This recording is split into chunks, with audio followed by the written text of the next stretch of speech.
What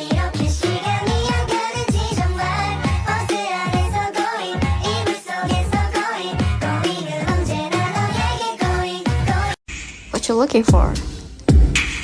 It's me, Tioti. Style. Kali ini saya akan menjelaskan keanekaragaman makhluk hidup. Keanekaragaman makhluk hidup adalah keseluruhan berupa bentuk, penampilan, dan jumlah hidup. Setiap makhluk hidup memiliki ciri-ciri dan tempat hidup yang berbeda. Keanekaragaman makhluk hidup menunjukkan sejumlah variasi yang ada pada makhluk hidup, baik variasi gen, jenis, dan ekosistem yang di suatu lingkungan tertentu.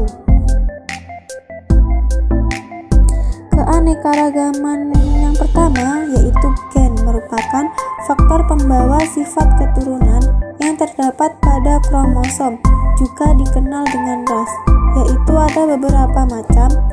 Yang pertama, variasi jenis padi. Yang kedua, variasi jenis hewan. Yang ketiga, variasi jenis berupa mawar. Yang keempat, allium, ascolium atau bawang merah. Yang kelima, variasi jenis ayam. Selanjutnya adalah yang kedua, keanekaragaman jenis.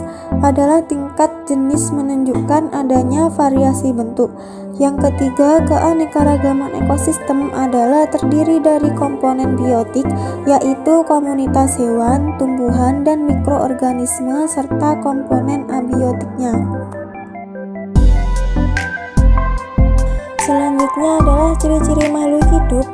Ada 9 macam. Yang pertama, bergerak. Yang kedua, memerlukan nutrisi. Yang ketiga, respirasi atau bernafas. Yang keempat, tumbuh dan berkembang. Yang kelima, reproduksi dan berkembang biak. Yang keenam, adaptasi. Yang ketujuh, ekresi atau pengeluaran zat sisa. Yang kedelapan, regulasi.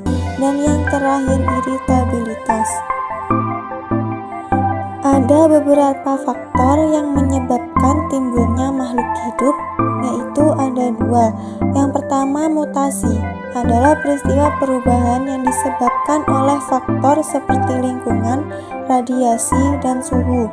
Yang kedua, rekombinan adalah proses atau peristiwa yang berakibat terbentuknya gen baru pada kromosom.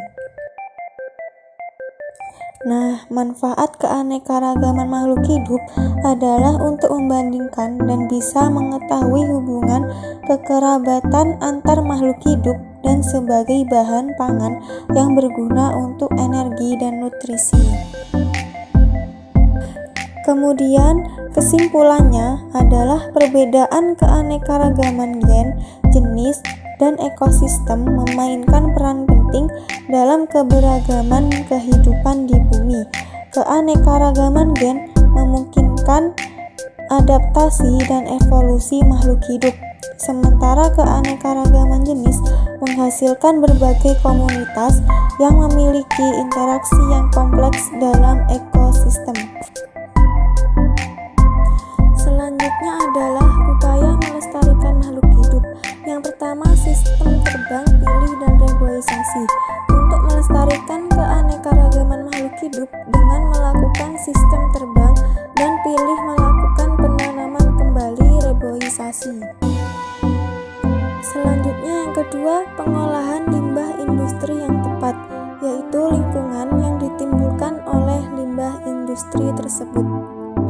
Yang terakhir adalah penangkarasan dan perlindungan terhadap spesies langka, yaitu disebabkan oleh tangan jahil yang hanya mementingkan keuntungan pribadinya.